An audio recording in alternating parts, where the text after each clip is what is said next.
The NBA draft is my favorite day of the year every single year of my life. Getting to see the guys that I've fallen in love with as prospects get picked to their respective teams, and seeing which teams are making mistakes in the lottery is my favorite part of the NBA offseason, bar none.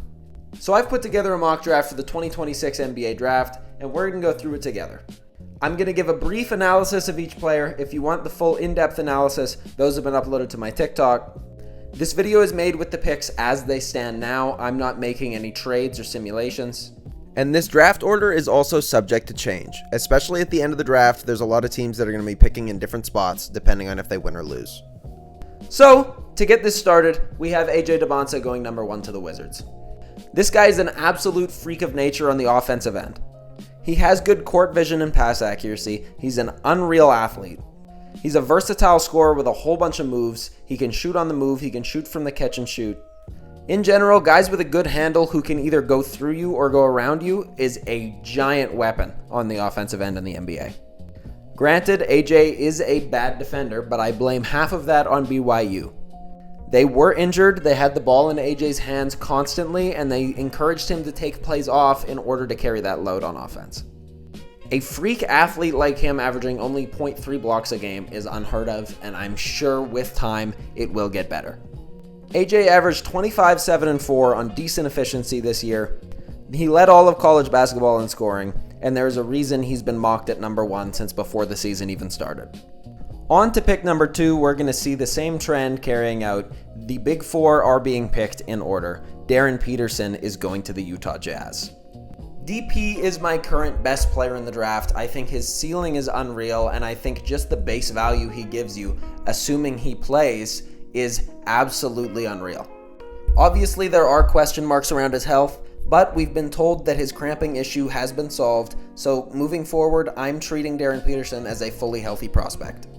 Plus, he's a beautiful fit in Utah, and if he was only playing at, let's say, 80% last season, the sky is the limit for this kid. He averaged 20 points per game on mediocre efficiency as a jump shot heavy guard that can get to the rim at will. He can score from every single inch of the floor, even his own end. It's amazing how reliable he is as a scorer. He can get a bucket whenever he puts his head down and decides he wants to. He has a big frame and a beautiful first step. He can blow past anyone, he can get to the stripe, he can get to the rack, he can do whatever you want your shooting guard to do. His camp is apparently pushing for him to play point guard like he did in high school, but clearly this Devin Booker get-a-bucket kind of role is best for him in my opinion. I mean, this might just be the beauty of analyzing, and I can see things differently than other people, but I want my point guard to average more than 1.6 assists per game in college. I think truly, if he's healthy, this kid can be a top 5 player in the NBA. And that matters when you're a Utah team that is now jumping up into playoff contention this next year with the moves they've made. You want a guy that's NBA ready, but also has the ceiling of being your franchise player. Overall, I think the Jazz are more than happy to have Darren Peterson available at 2, because in any other draft, he's the number 1 overall pick. And speaking of in any other draft, he's the number 1 overall pick. It's going to be the same with this guy, and the next guy, and the guy I have at number 6. Not so much about number 5. So at number 3, I have the Memphis Grizzlies taking Cameron Boozer. Booz is just completely and utterly the easiest guy in the draft to evaluate for me. He has an incredibly high floor, and people are using that against him. Being a safe NBA player, a guy that is guaranteed to get value in the NBA, is deteriorating Cameron Boozer's draft stock. He may walk into the NBA averaging 16 and 10. He has elite movement, he's a great interior scorer, he has a steadily improving jump shot, he can score from every inch of the floor, and he's the youngest of the front-heavy draft this year. There is no reason he can't be a multi-time All-NBA guy in this league. He's an elite processor, he's a good rebounder, his defense needs work, but it's getting there. People act like his athleticism isn't good. He is not as good of an athlete as Darren Peterson or Debonsa or Caleb Wilson, who we'll get to next, but he is still one of the better athletes in this draft. He tested out as agile as some guards, as fast as some guards, and jumping as high as guys from last year's draft that we talk about their athleticism all the time, like Cooper Flagg. I am here to spread the Cameron Boozer love. This guy is an incredible passer for a 6'9" power forward. That Cameron Boozer outlet pass off the defensive rebound is going to be something that every kid for the next 15 years knows of in the NBA. He has elite superstar instincts. He always knows where his guys are going to be. He can lead the guys on his passes like a quarterback. He can pass his guys open. He's a great pocket passer. He's great at passing from the post. He is just incredible in the versatility of his offensive game. Did I mention that he averaged 22 and 10 on 55, 39, 79 as a freshman? This kid is going to help the Grizzlies so much in their rebuild, and people are saying that Caleb Wilson should be taken over him because Cameron Boozer is too safe and doesn't have a high enough ceiling. Like that's an easy thing to determine. Just because Cameron Boozer makes basketball look too easy and he is an analytical darling, we are thinking that his ceiling won't be as high as the other guys. I think that's the easiest pick of the draft, is the Grizzlies taking Booze. Another easy pick is the Chicago Bulls take whoever's left of the big four. Being the number 4 pick in this draft is perfect. And of course that means I have them taking Caleb Wilson as the other 3 are gone. I love Caleb Wilson. He is the ultimate swing on the upside type of prospect. He wants it more than anyone else, and he can be the face of the franchise from day one. This kid has a ridiculous motor, and he has steadily improved in every single area every single year of his basketball career. He's a freak athlete, and I think the sky is the limit for him with his great instincts and his outstanding athleticism. Obviously, he is the prospect that I have the most pros on and the most cons on. He has such a long list of things he does well. His offensive instincts are ridiculous. He's great at finding open space. He's a great dunker. He's a great cutter. He's good on ball. His mid-range creation's great. His three-pointer it's coming. It's not great, but it's coming. His floor vision has steadily improved, as well as his pass accuracy. He's a great shot blocker. He's good at jumping passing lanes, but he has a tendency to fall asleep on defense. He struggles with reading ahead on guys, and he is a very reactionary defender, which can lead to him swatting down passes and swatting away shots. But his highlight tape of playing defense is him falling asleep, forgetting he's playing defense, and then having to chase someone down and getting a chase down block. He's 100% a chase down artist, but I am here for it, and it is going to make Chicago Bulls basketball entertaining, and by the time he fully develops as a player, Chicago has that time to build a competent team around him. I have him kind of looking like a project, kind of not. And for the next pick, I regret to say I have the Clippers picking Katon Waggler. Honestly, my analysis on Katon Waggler is up and down. He's an unreal processor, and he sees the floor better than anyone else in the class. He's a steadily improving shooter who loves to let it rip. He's a 6'6" point guard, which is really nice, until you take into consideration he's built like a cheap tent from Walmart. He's incredibly frail, and he struggles to handle contact both on offense and defense. His instincts are of course incredible on offense and defense, but his handle is slow, he struggles to create space, and his first step is borderline non-existent. This kid is an incredible leader, he's a great teammate, he's very coachable, which does of course increase his draft stock. He's 6'6" next to Darius Garland, which is a very good fit in comparison to some of the other guys who are shorter. Would I be surprised if the Clippers took an Akuff or a Michael Brown here? Absolutely not. I love both of those guys. But I think Katon Waggler has the chance to carve out a solid NBA career for himself because guys with those elite instincts and the elite knowledge and feel for the game tend to have long careers, and I would rather have a guy who has a really high IQ that needs to catch up on the skills than the other way around. Does that mean I like this pick for the Clippers? No. I probably have Katon Waggler somewhere between my 12 and 17 ranked prospect, but I have him going at number 5 here just for fit and the ability to be himself and go through guard development in LA. At number 6, this was a tough debate for me because I love both of these prospects. I have the Brooklyn Nets taking Darius Akuff. Now, if Akuff played a hint of defense, he would easily be my number 1 player in this draft. This kid is the system. You know that James Harden meme where he said, I am the system? Darius Akuff is the system. This kid does absolutely everything on the offensive end. He is hyper efficient from every single inch of the floor. He can score with his eyes closed. He's the best passer in the draft. There is nothing this kid cannot do on the offensive end. He has elite burst. He can get to the rim at will. He has great vision. He has a tight handle. He's good at operating in open space. He can run the pick and roll. He knows where his guys are going to be. He puts the time and effort in to learning his own team's system. He plays like Allen Iverson if Allen Iverson could hit an open three-point shot. This guy does not miss. He's so shifty. He's so great at getting to open space, getting to his spots, getting open, and he hits everything. He's a pure scorer who takes pride in his teammates scoring too, and that is something that should be sought after by every NBA franchise. He finished 7th in scoring, 13th in assists, and, by the way, shot 44% from 3. He is a turnstile on defense, and he's only 6'3", but he's a really strong 6'3". He is beefy. I genuinely think if he even becomes a serviceable defender, we will look back and see him as the best player out of the draft. Because this kid has scoring title written all over him. Next up, we have a guy that I thought I would be higher on, honestly, because he plays exactly like my highest evaluated draft prospect ever, who I love and have loved since the pre-draft process, who actually, funnily enough, got drafted by the Sacramento Kings. At number 7, I have the Sacramento Kings taking Michael Brown Jr. My draft day comparison for this guy is Tyrese Halliburton, and there's a reason for that. This kid is the best shooter in the class, he has unreal space creation skills, and he understands offensive structure. Obviously, comps aren't 100% accurate, and he does struggle with floor vision in comparison to guys like Tyrese Halliburton. But, he's a guard that can put his head down and get a bucket. He will always get value from that. And he has unreal passing skills and IQ. Louisville has done a great job playing him in that on-ball and off-ball area, so I feel like he has a lot of room to develop in that, but he is pretty okay at playing off the ball right now. For a pass-first guard, his catch-and-shoot game is great.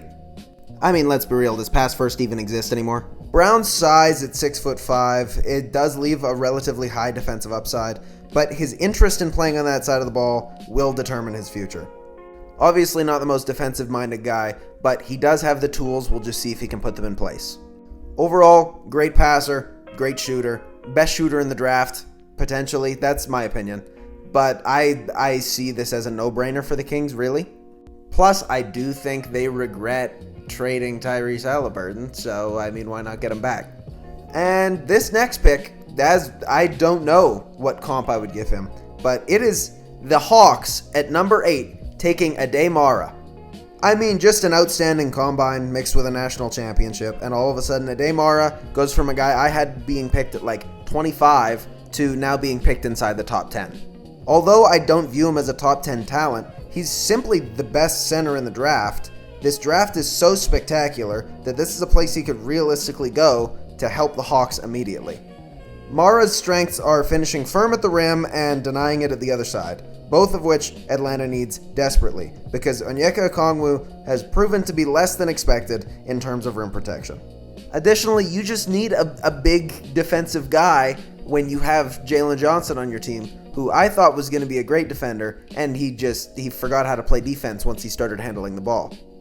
Mara just fills a really big hole for the Hawks. He brings a 9-foot reach. He's a good rim protector. And could the Hawks realistically go with a guard here? Go with Kingston Flemings? Absolutely they could. But I see Mara as a realistic pick. He brings immediate impact, and it's kind of hard to gauge what his ceiling can be, really. But here is a guy that I absolutely can gauge his upside, and that is the Dallas Mavericks at number 9 taking Kingston Flemings. Flemings has massive upside potential, but he has clear parts of his game that he's learning and working on moving forward. He has a very clear feel for basketball, he moves really fluid and smooth on the court, and he can score from anywhere. His ability to get downhill and his ability to get open on and off the ball really help separate him from the guards that follow him. He's a hard-nosed defender, he's capable defensively, which is all you can ask for a project who will inevitably fall victim to the guard development cycle. He does need a bit of time to develop in my eyes. He won't be an immediate impact, but who better to learn from for a guy that loves to get downhill, has a good handle, and likes to get open than Kyrie Irving? For Dallas, I feel like Flemings falls perfectly into their timeline. He's a very high-skill player, and he's going to be able to run the offense once Cooper Flagg hits his prime. He gets to learn behind Kyrie Irving. He's a very high-potential guy. I'm excited to see him, hopefully in Dallas. And here we go. Pick number 10, my Milwaukee Bucks. We're taking Ament. And I don't like it, but we're taking Nate Ament. One of the worst kept secrets in the NBA right now is how much the Milwaukee Bucks love Nate Ament. He's a crafty 6'10 floor spacer who has defensive upside, and it sounds like the prototypical wing for 2026 NBA teams, but Ament is nowhere near a finished product. The reason I didn't do a mock draft sooner is because I thought Nate Ament, I know it's Ament, but I'm saying Ament, I thought Nate Ament was going to go back to college. Will I absolutely root for this guy with my whole life if he becomes a Milwaukee Buck? Yes. Does it mean I like the idea of us taking another project? No. He plays like Michael Porter Jr. He has the shot IQ of Michael Porter Jr. He projects to have the skill. He has the same flashiness, but he's not as good or as refined as Michael Porter Jr. Ament is a good kid, and I'm sure if he's given the time and help that he needs, he can develop into a good NBA player. But the Bucks love to take upswings for development. I could also see them taking another guy who we'll get to later, who I don't really like here either, in Kareem Lopez. So either way, I'm not excited about the Bucks draft, but I have them taking Nate Ament, and I have a feeling he's not going to get much playing time next year. So for the next few picks, about the 11 to 14 range, I'm a little bit wishy-washy on who I think's going to get taken. Who do I think is a good fit for the Warriors? It might be a bit of a reach, but if you want to maximize Steph's window and you want to actually draft for the future, you can take the second best center in the draft in Hans Steinbach. Steinbach averaged 18 and 12 on 58% from the field last year at Washington. He's a big man who can read the floor, has a clear understanding of the game offensively. He can operate on and off the ball, in the mid-range, to the low post, and shows some potential for shooting upside. He's got a low volume of 35% from 3. It's a good starting point. I just think that he can go there and round out the Warriors lineup and pair with Porzingis for a strong front court, good rebounding, strong offensive potential and versatility.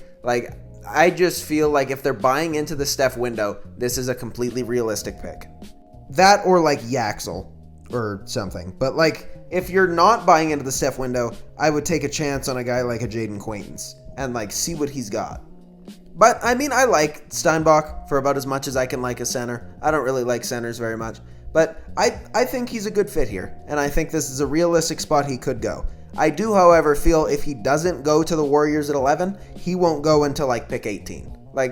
I don't think this is the best value for your pick, but I think it fits the Warriors. And now we want to talk about value for your pick and fit. We're going to take at number 12, OKC picks Yakel Enderort. This guy is insane.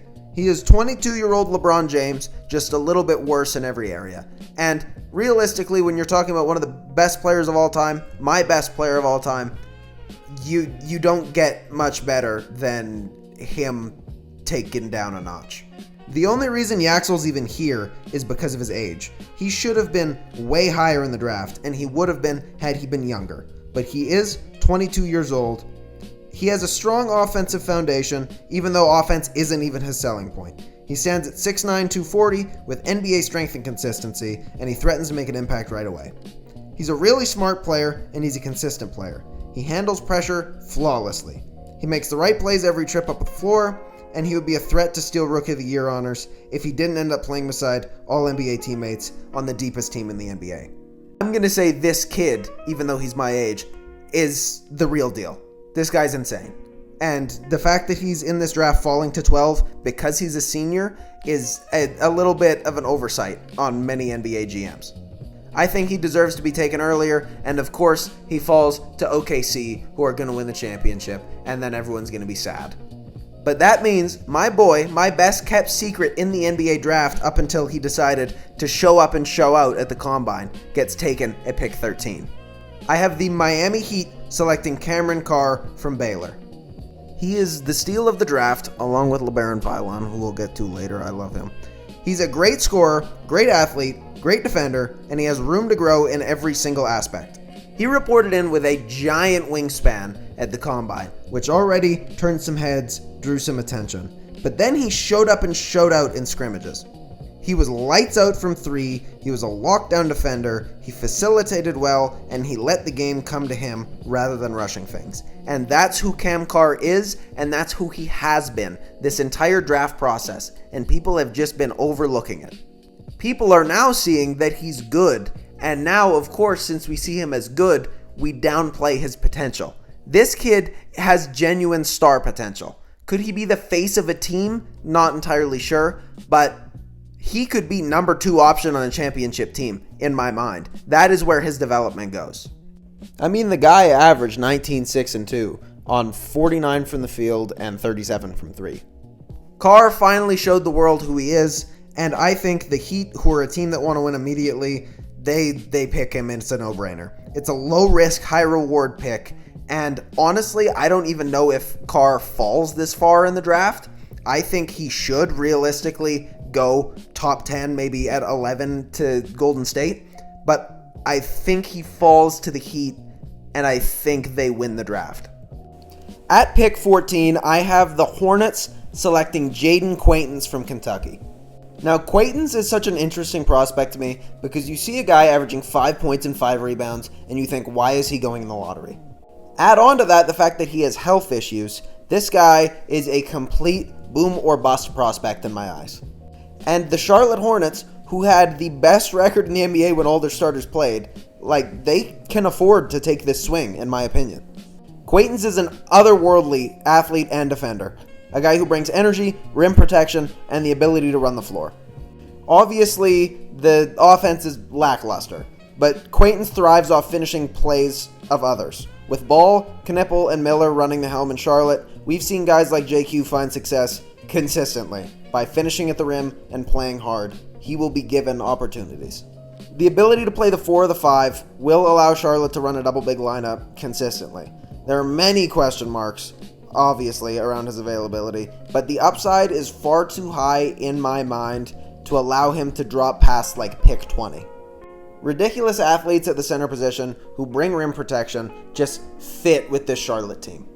I like Quaintance for what it's worth. I don't know if he's the highest value pick here, but I think he does have massive upside considering he is an injury-riddled prospect. He would have been very highly touted had he played fully healthy. You might not like the pick, and that's fine, but I think Charlotte is in a position to take a swing for upside. This next pick, I'm not sure I would call it a swing for upside. At number 15, I have the Chicago Bulls taking Braden Burries.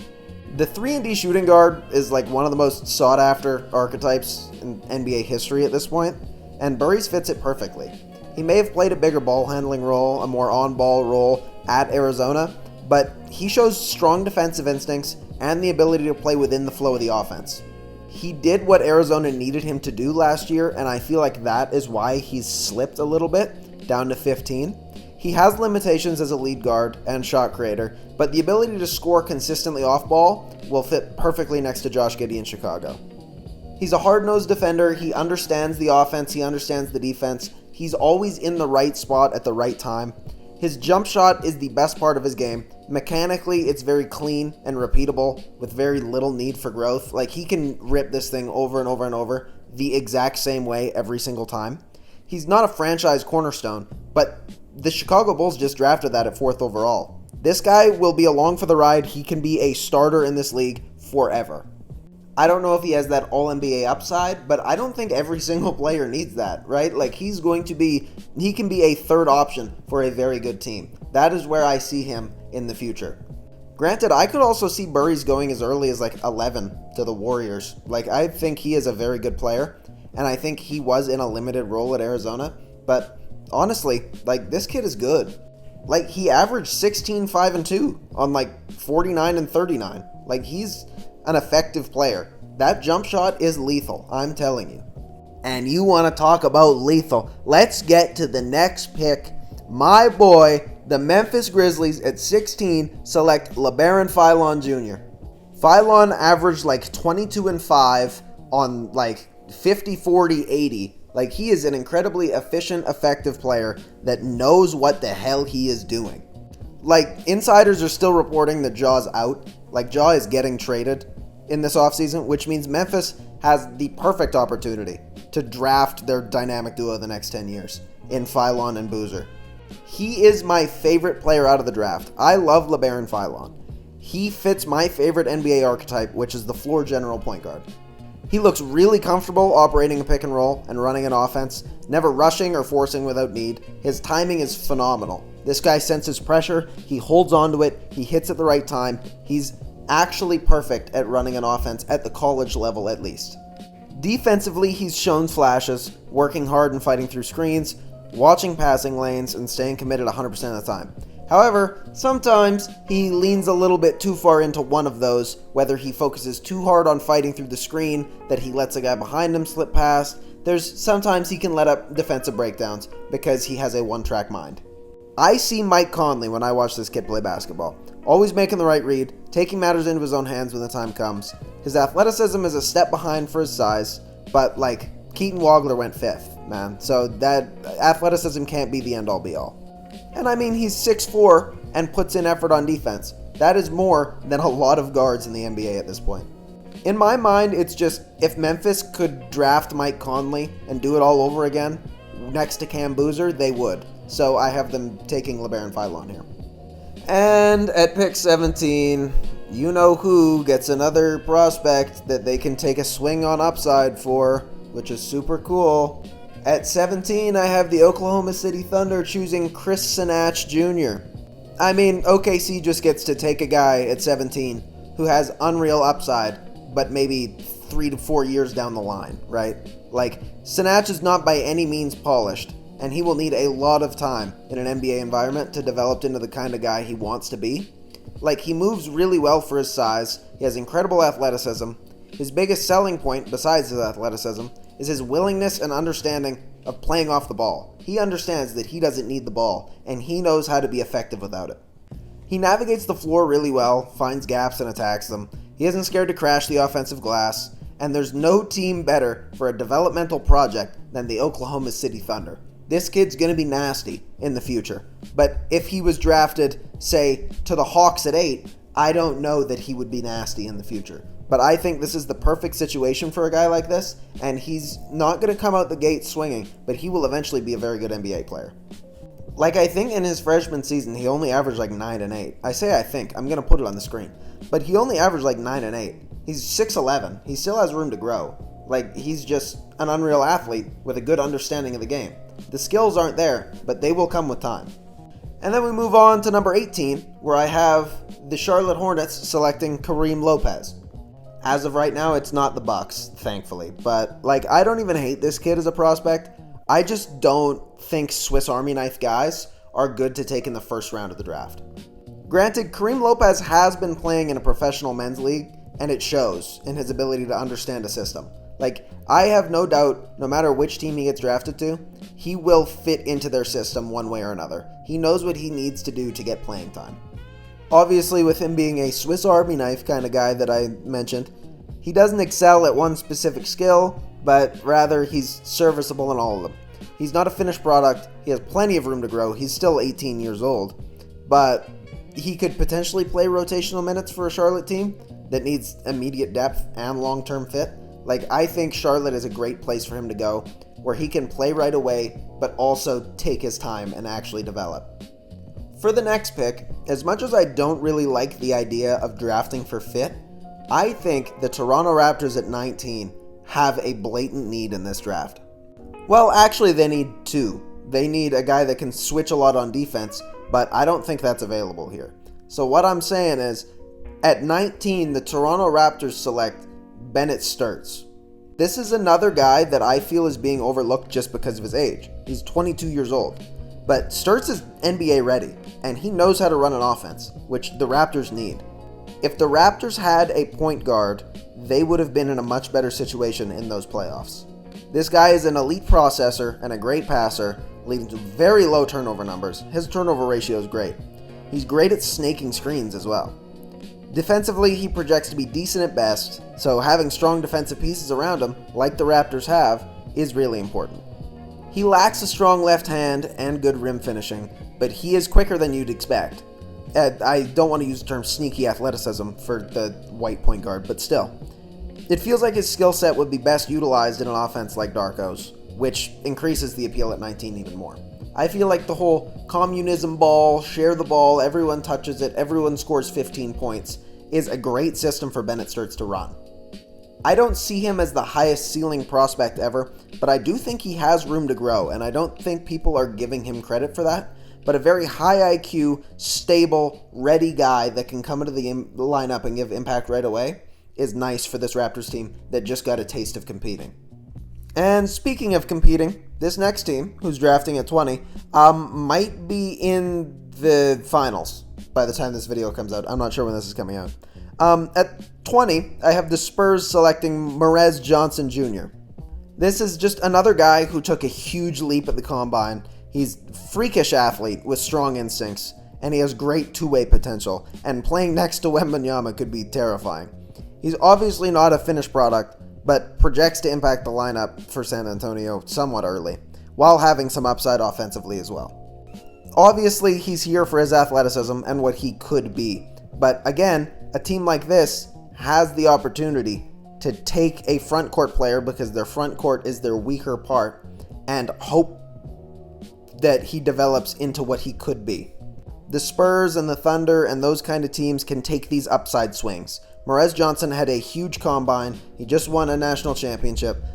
He's here for what he could be. He's not a finished product by any means. I would argue he's not even that good. But his measurements are insane, and there's no reason to not take a chance.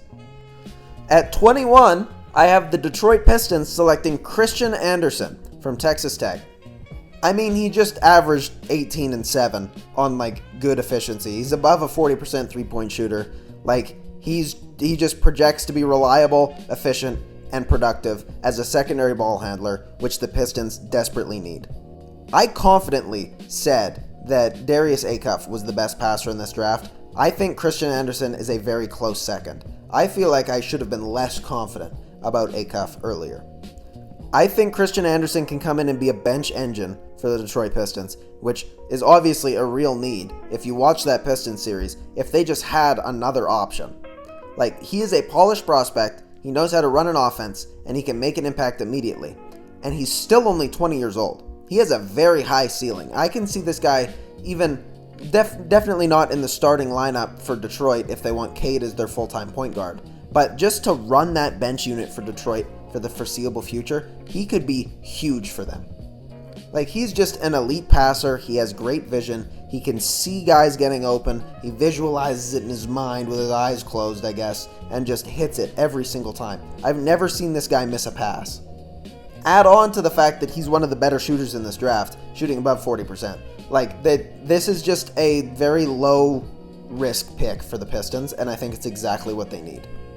Anderson is another guy that I feel like could go way higher than this, right? If some GM does their research on him, he could go in the lottery easily. But this class, just in regards to the guards that are in it, is 2018 level. This draft has very good guards. And at number 22 is not a guard at all. I have the 76ers taking Koa Pete. Now, I don't love Koa Pete as a prospect. I think, averaging 14 points is nice. He's relatively efficient. That three-point shot is getting there, which is nice, but still he can't shoot it all that well. He is very raw. He's a great athlete, but he struggles to produce offensively sometimes. He draws comps to straw ball handling ISO scorers like Apollo Banchero, but he can't create well enough for himself to live up to those expectations. He has crazy upside with his frame and his defense, and I think the 76ers just shoot for the moon with this pick, because what he could turn into is so enticing, I don't blame them for picking him. I just don't understand the Paulo Banchero comps, because he's just not that good of a self-creator. He tries to be, but he's not, and that's okay. I feel like if he can buy into a role other than trying to create for himself, he can be a solid NBA player. He can be a starter in the league. It's just, will that happen? And for the next pick, I have the reason I picked Ademara at 8 for the Hawks. I have the Hawks picking Sergio Delaria at number 23.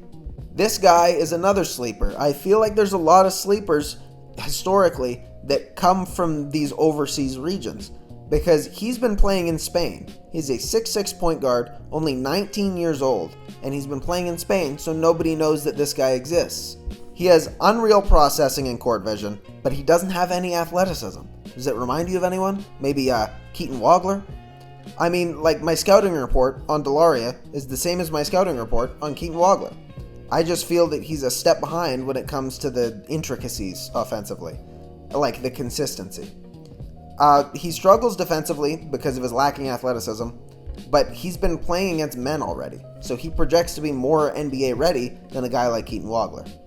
Granted, I didn't like Keaton Waggler going at 5, but that doesn't mean I hate Keaton Waggler as a prospect. I just think he should go lower.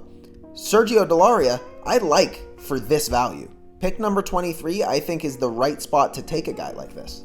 If you give him a year to learn with a vet, and he can come in the year after and try to run this offense, I think he can do it. His IQ is very high. He has a natural feel for basketball. He can hit the open guy. He can pass his guys open.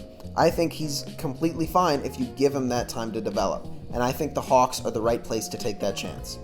Speaking of taking a chance, at 24, I have the Knicks picking Dalen Swain from the Texas Longhorns.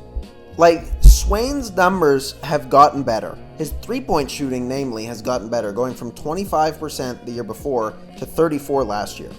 He's a 6'8" shooting guard small forward hybrid, which is nice. He has a serviceable handle and the ability to tack off the dribble for a forward, but his value comes from the defensive end.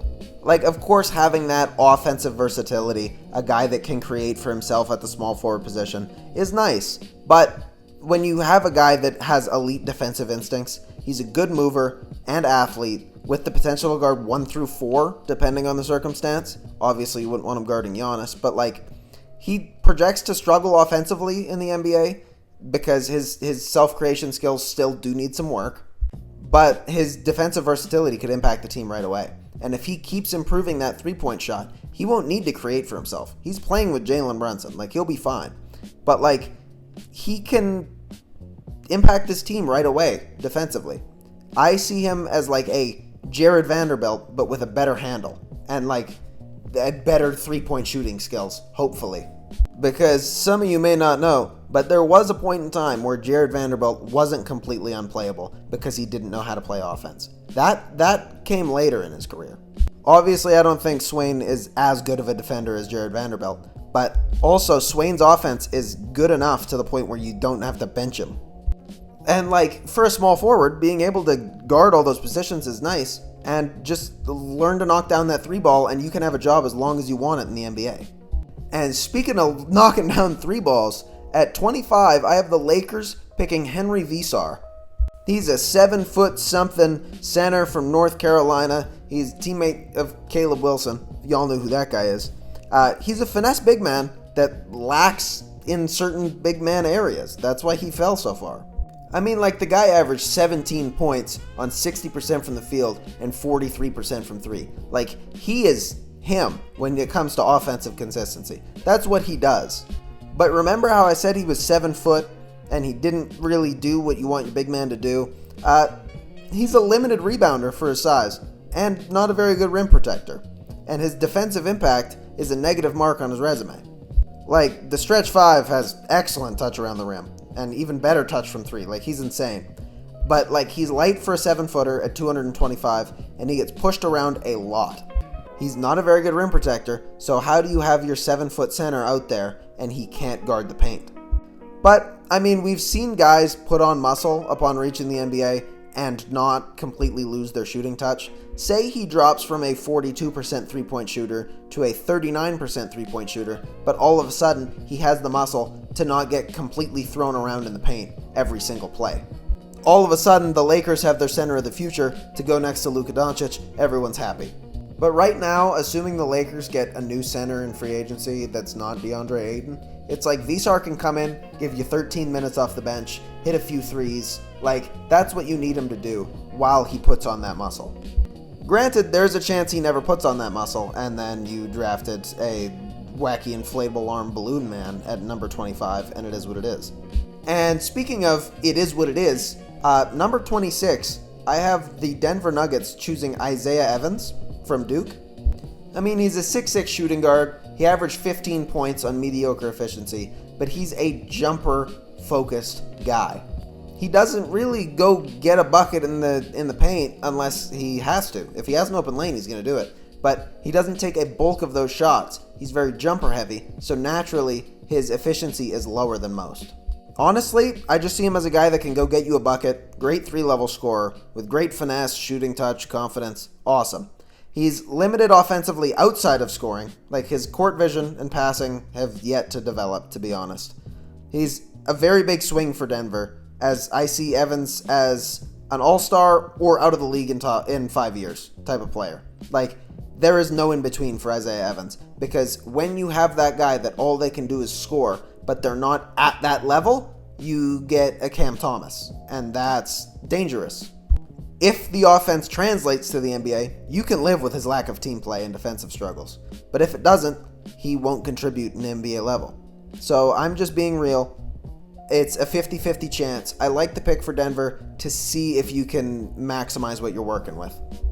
Back to maximizing what you're working with. I said I'm not into drafting for fit. I'm kind of into drafting for fit.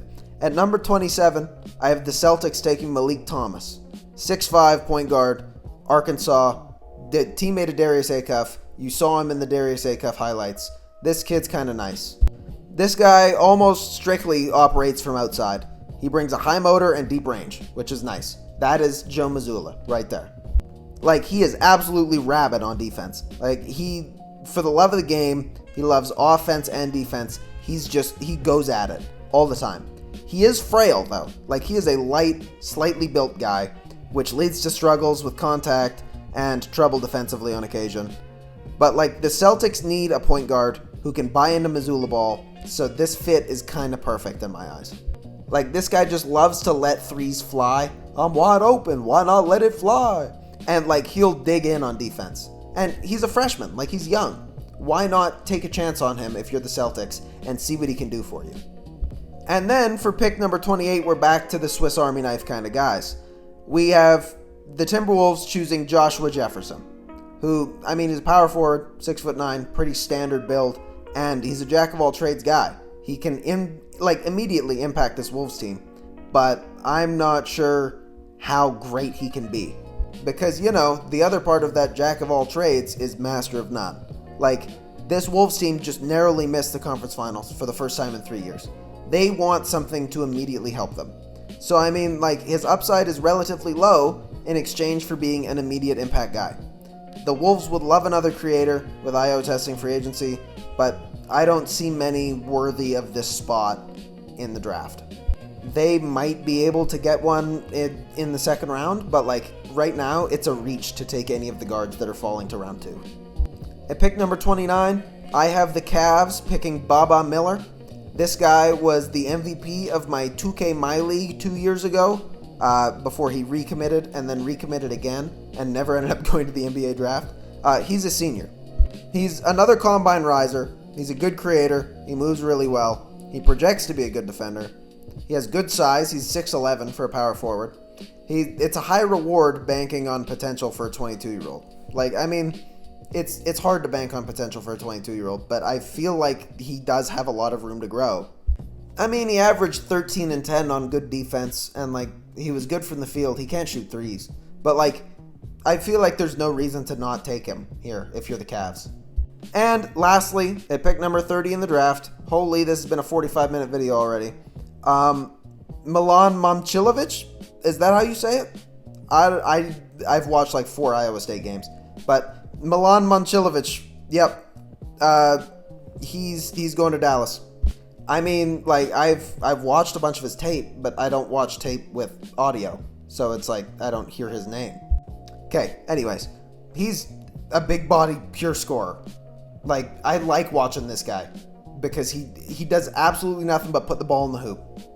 He can create for himself on ball and off ball, which is great. Having the strength of on ball and off ball creation is huge for the 30th overall pick in the draft. He has good offensive instincts, but he struggles to see the floor, and his defensive instincts don't really match his offensive instincts. He could be a spark plug in the front court off the bench for Dallas. Like, he's a good player. He does a lot of offense, but we've seen guys like Luka Garza was a great offensive player, and he will cook anyone, but it doesn't matter because he doesn't even earn playing time in the NBA. So I don't know if I see Milan doing much, but he can score the ball, and honestly, I don't see that ever as a bad sign to like take a swing on. All right, there's my draft for the 2026 NBA entry draft. I will probably redo this at some point, but these are my picks for where I stand right now. Let me know if you agree or disagree in the comments. Check out the TikToks if you want to see in-depth reviews of these players. I am grading them on a scale of 1 to 10 for their scoring, their passing, their defense, and their athleticism. So that's awesome. I'm having a lot of fun with that. If you want to come along for the ride, my TikTok is in the bio. It's also in the description of the video. Subscribe if you enjoyed. Leave a like, because that's awesome. And I'll see you guys later.